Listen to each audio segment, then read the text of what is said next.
BEEX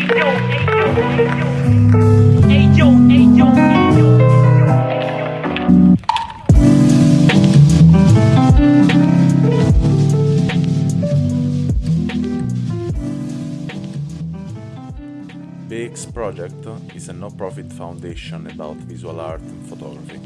If you want to help us, just drop a donation on buymeacoffee.com/BerlinExplorer. Hi, welcome everyone to this new appointment of a 50 minutes of experience. And today I'm with Massimiliano Marsiglietti from Modena, Italy. And welcome, Massimiliano.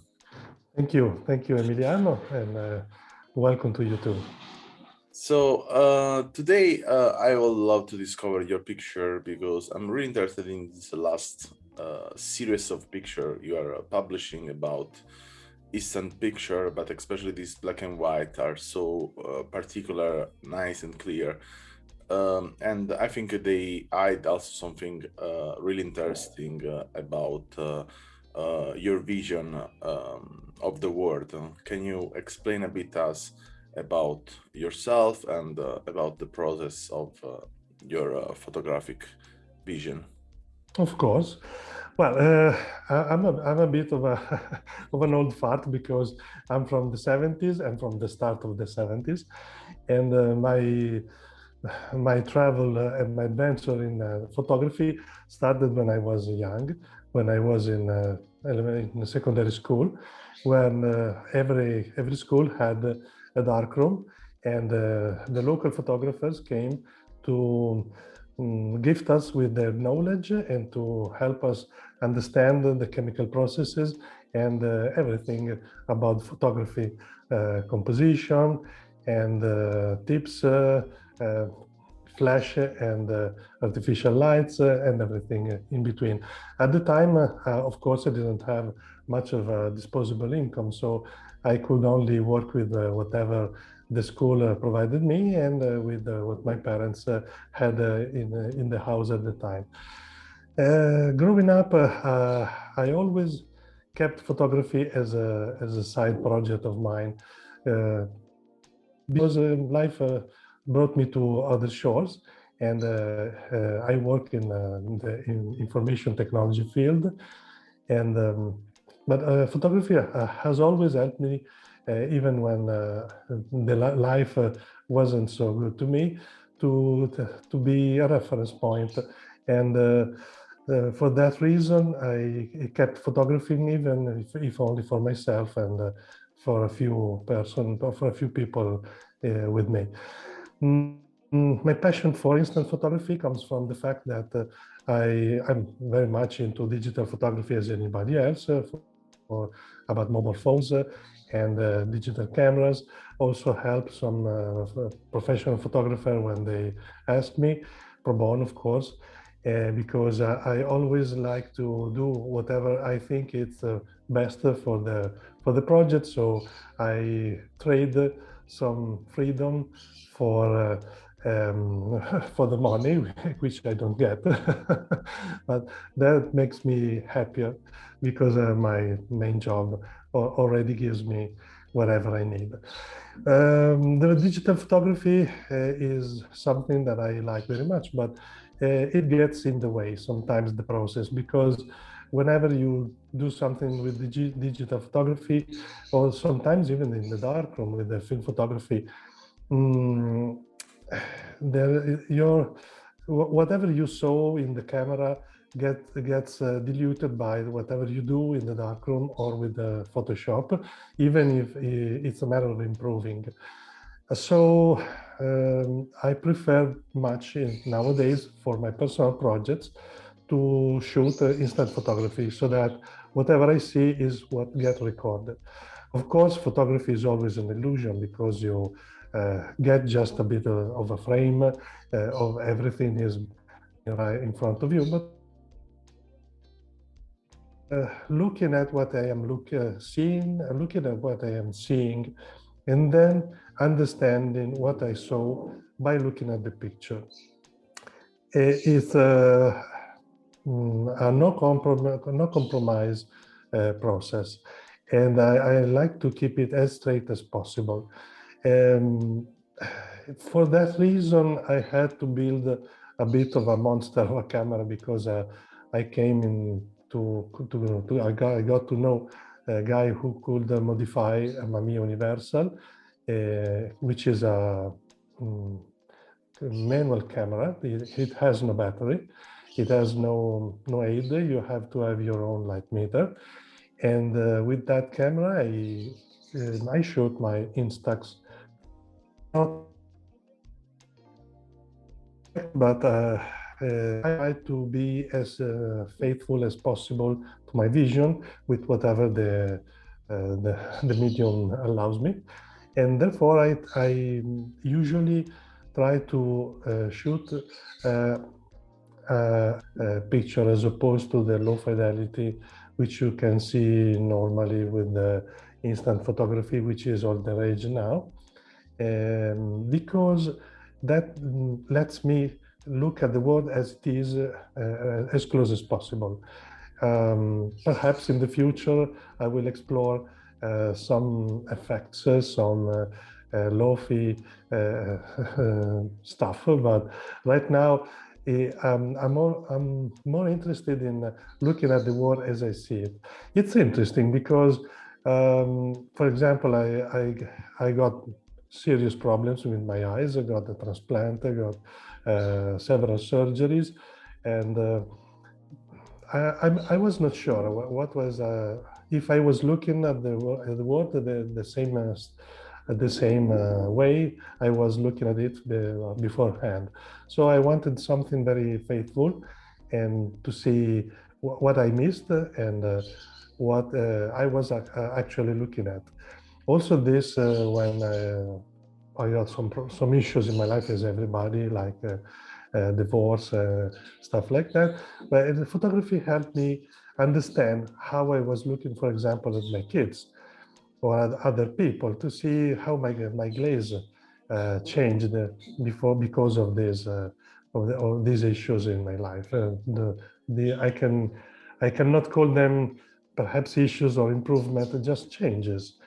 And whatever you see on lomography, which is where I think so my pictures or on Instagram, reflect this, reflect the fact that I am trying to see why am I looking at that, for example, at the statue or a landscape or a person, and why do I want to make a portrait the way I do. And by looking at the picture, I am able to understand what is my process of thought in that moment. That's why I only have one lens for this camera, and is a lens that is mostly similar to what the human eye can see. So it's a 40 millimeters in full frame equivalence. And I don't plan to use anything else because of that. Monochrome pictures are interesting in instant photography to me because, of course, they let you, they put some more constraints to photography. So whenever I see something, it's easier just to shoot monochrome, because that way I don't have to much to leave out, for example, a noisy color that annoys me. And also because they got a clarity of vision, they allow me clarity of vision that color usually doesn't. When I shoot color, I try to follow the color. And perhaps I don't like green color inside a blue prevalent scene, prevalently blue scene. So I try to shoot something else or to remove something. Instead, with monochrome, I can just focus on what I'm seeing and why I'm shooting that. Yes, so really interesting what you said until now. And instead of that, I was also watching your pictures, and I really feel like I like a lot your vision of the architecture and the landscape.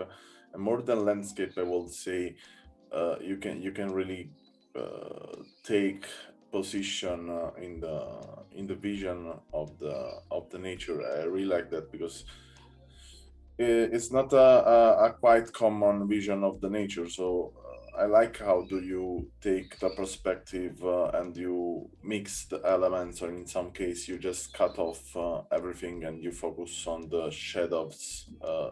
This is really interesting, and in a way, I also see Modena in a totally different way that I seen before. I was there probably 2 times in my life, but yeah, I didn't see that vision of that place in this way, and this is so particular and nice, and I think give a lot of value to our world of photography.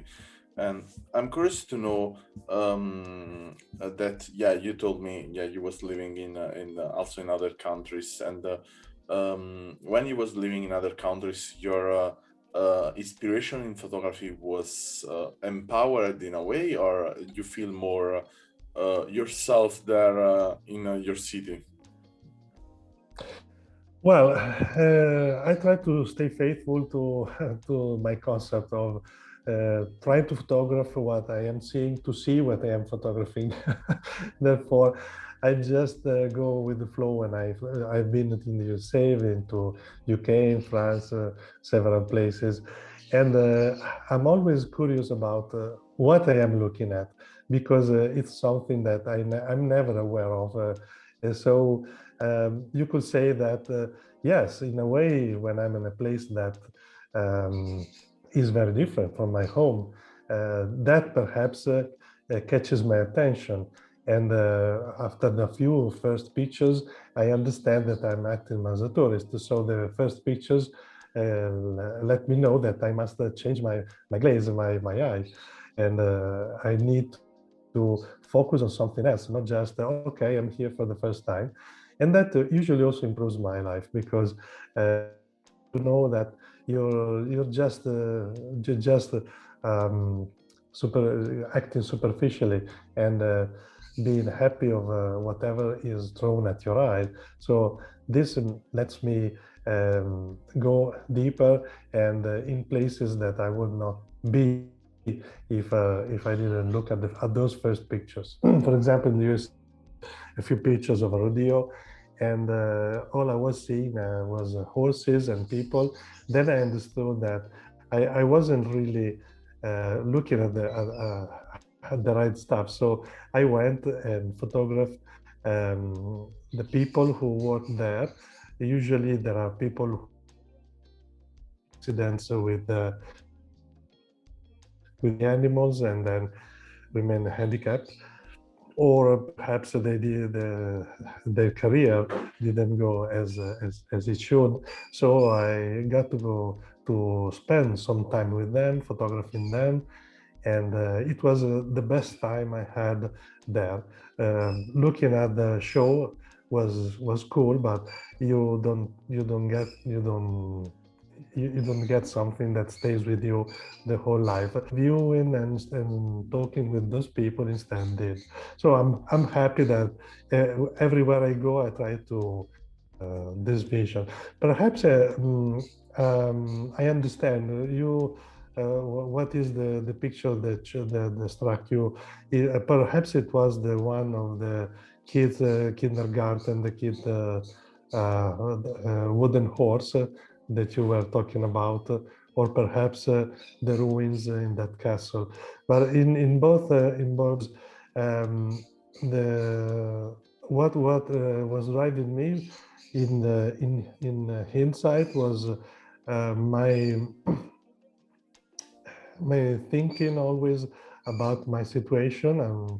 And in one of those pictures, where that with the wooden horse, I was thinking to my kids, and the fact that when I was younger and they were small kids, we went to such parks and kindergarten to play, but now they're grown up. So whenever I see those signs and those items, to me they're dead, because I don't have a kid anymore to bring that. So it's more of a, how can I say, uh, shadows and lights, and an avatar, a remain of what once was for me, which was Lothar, to play with them, and also the ruins of the castle.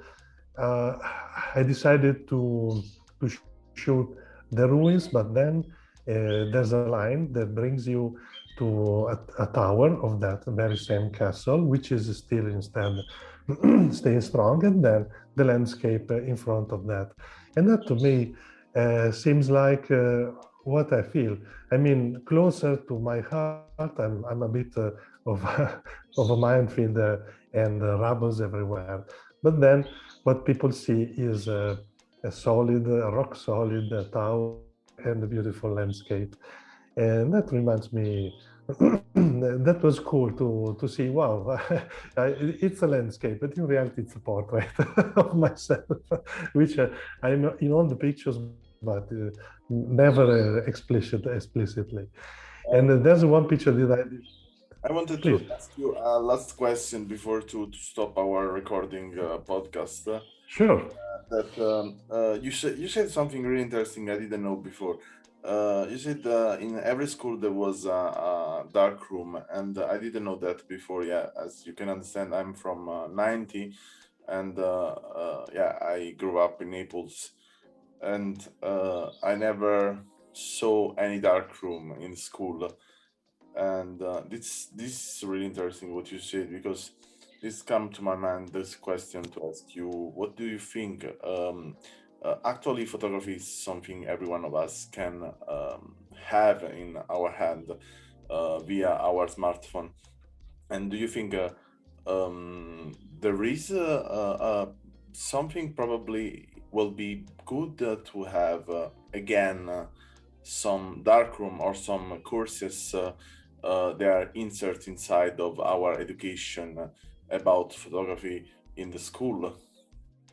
Well, in the USA, I know for sure that there still is the use of the darkroom in the schools, because it's a medium after all. So digital is ubiquitous, and of course it's convenient, but it's just one aspect of photography.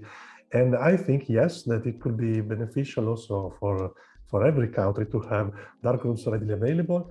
There are projects for that to be true. For example, in Italy, there are a few projects online where you can locate on a map where you can find a darkroom.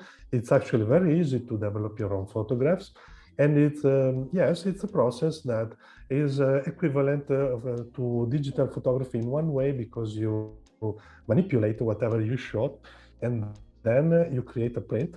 But what I really like is that in the end you cannot avoid but producing a print. Scanning, of course, is not very. I mean, we all do that, but it's only as a way of showing you something that in the end means to be printed, and I like that because when you have a digital picture, it's like a drop in the river. When you have pictures, printed pictures, you have to do something with them. For example, sometimes I exhibit them on public places. I had a personal exhibition that Comune di Modena allowed me to do in one of the public places. And sometimes your printed pictures ask you to be put in the wild or to be gifted to someone. And that is, of course, very good for a photographer, because what you had to say remains and tells something to someone else. When you're on Instagram, you're there for the likes and to get yourself known to the public. But of course, it's just a way of promotion. When you print something and you give it to someone, perhaps even yourself, you have to decide if you want to keep one picture or make space for another.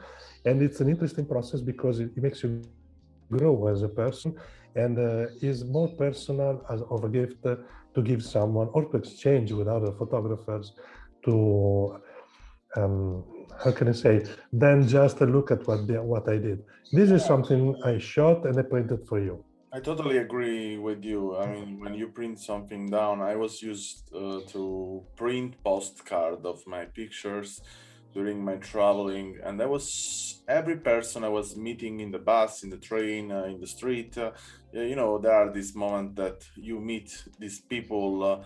They're taking the train with you, the same train, or they go in a different countries. I was giving to them a postcard. I was writing something to them, and the really nice part, and really also funny in a way, that I remember. I was some years ago in Genoa, and I just put some postcard with some things I wrote down in a different building without knowing anyone, you know. And I was walking in the street. I was there just for one day, and one night I was a bit angry of something sweet, and then I went to someone was doing a croissant in the night, and I met. I mean, there was some guys who was harassing a girl, and yeah, I said something to them, and then I stopped, you know, this kind of fight. And this girl was with another girl and a guy, and we stopped to talk there at this croissant shop. And yeah, after some words, after I've said to them, I was a photographer, my name, some one of them take out from the bag the postcard and say, this morning I found this in my bin. I was so fucking, you know, like, what the fuck, you know? And this is so cool. And it happened not one time to me, happened different times, several times, that I gave a postcard to the people in Europe, and people from New York contacted me and said, yeah, I have Wow. your postcard. And same way, yeah, years ago I was doing a lot of swapping of postcard everywhere in the world, and I like it a lot, that things that I could just send my picture via postcard as a postcard to the people in the world. Was a real way for me to really share my vision. Anyway, Just one more thing. Yeah, I think that with instant photography, this is brought to the next level, because whenever I'm around photographing with my Mamiya, which is something that is not to be seen outside of me nowadays, most people stop. A few people stop me and ask me about that, and I always make a portrait to them and then give it to them. This is something that really strikes them, and I know for sure, because some of them I'm still in contact, that they have this as a precious memory. And I always tell them, but this is not something I invented. You can do that every day. You can have someone take a picture of you, and you should, because 10 years from now, you will not remember how you and your beloved one are. So you should always take a picture and print, and take it somewhere in your home. yeah, totally agree. Thank you a lot for this talking, Massimiliano. And Thanks to you. everything about you will be in this description of the podcast, and I hope people can connect with you and see your really interesting pictures you show on Lomography and Instagram. And I hope you have a really great day. Thanks. You too. Bye. Thanks for listening to our podcast. Learn more about our project at allmylinks.com/Berlin Explorer, or visit our Instagram and follow Berlin Explorer Project.